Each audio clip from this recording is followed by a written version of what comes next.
রব্বির হামহুমা কামা রাব্বায়ানি সাগীরা, রব্বির হামহুমা কামা রাব্বায়ানি সাগীরা। মওলা গো, আমার মা অনেক কষ্ট করে আমাকে পেটে ধারণ করেছিল। আমি যখন পেটে ছিলাম আমার মা ঘুমাতে পারেনি, বমির জ্বালায় খেতে পারেনি, গন্ধ খাবারের, ভালো খাবারের গন্ধ পর্যন্ত সইতে পারেনি আমার মা। আমাকে দুনিয়াতে আলো দেখাতে গিয়ে ভালো করে হাঁটতে বসতে আমার মা পারেনি। রাতের ঘুমকে আমি নষ্ট করে দিয়েছি। আমার মা যখন সারাদিন কাজ করে ক্লান্ত শরীর নিয়ে রাত্রে একটু ঘুমাতে যেত, আমি সন্তান মায়ের পেটে থেকে কিছুক্ষণ ডানে লাথি মেরেছি, কিছুক্ষণ বামে লাথি মেরেছি। আমার সে লাথির যন্ত্রণায় আমার মা ব্যথা পেলেও কখনো উ শব্দ করেনি। আমার বাবার ঘুমটা ভেঙে যাবে বলে, আমার দাদির ঘুম ভেঙে যাবে বলে, আমার নানির ঘুম ভেঙে যাবে বলে বুঝতে দেয়নি। আল্লাহ গো, আমার মার জন্য আমি যদি চামড়া দিয়ে জুতোও বানাই দিই, আমার মা বাবার হক আমি আদায় করতে পারবো না। কিন্তু আজকে তো আমি অপারগ, কারণ এমন বাস্তবতা, কুল্লু নাফসিন যায়িকাতুল মউত, এটা এমন চির বাস্তব।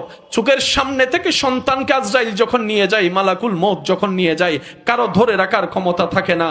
আল্লাহ গো, আমার মা এতদিন আমার কাছে ছিল, দূরে থাকলো মাটা বাবাটা আমার কাছে ছিল, সন্তানটা আমার কাছে ছিল।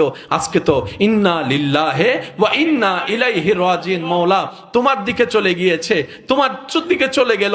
আল্লাহ, আমার মার জন্য আমি কিচ্ছু করতে পারি নাই, বাবার জন্য কোনো অবদান রাখতে পারি নাই, সন্তানের কোনো সেবা করতে পারি নাই। আল্লাহ, আমি দোয়া করছি সন্তান হয়ে, আল্লাহ আমার মা আমার বাবাকে তুমি ভালো রাখিও, শান্তিতে রাখিও, দয়া করিও সেরকম যেভাবে আমার উপর দয়া করেছিল, মায়া করেছিল ছোট্ট অবস্থায়। এদিকে সন্তানের হাত উঠবে, এদিকে রবের দয়া উন্মুক্ত হবে, জাহান্নামী হলো আল্লাহ চাইলে দয়া করে জান্নাতি বানাই দিবে। সুযোগ আছে, কিন্তু আমরা গাদারা সুযোগ নিতে জানি না। হজুন আছে চাই খবরস্থানের ডাহ দি যাই আসে নমা থেকে কোনদিন ন দেখুন ফানলার খবর সাম্য দি যাই, এর খবরস্থানের সাম্য দিয়ে টুকুর টুকুর দুষ্টামি করে টিকটক বানাই। আছে, অনেক জায়গায় আছে। এটাকে যদি আপনি মডার্ন মনে করেন, আমি ক্ষমা চাচ্ছি, এই মডার্ন আমাদের দরকার নেই।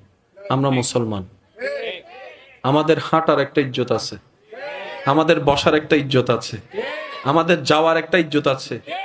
মুসলমান হচ্ছে সত্যিকার মুসলমান, আমাদের মতো মুসলমানের কথা বলছি না, সত্যিকার আল্লাহ এবং রসুলের প্রিয় মুসলমান হচ্ছে পৃথিবীর সবচাইতে স্ট্যান্ডার্ড। ওনাদের স্ট্যান্ডার্ড লেভেল ভিআইপি কেও হার মানায়। হযরত নিজামউদ্দিন মেহবুব ইলাহির ঢাকা পাঠালো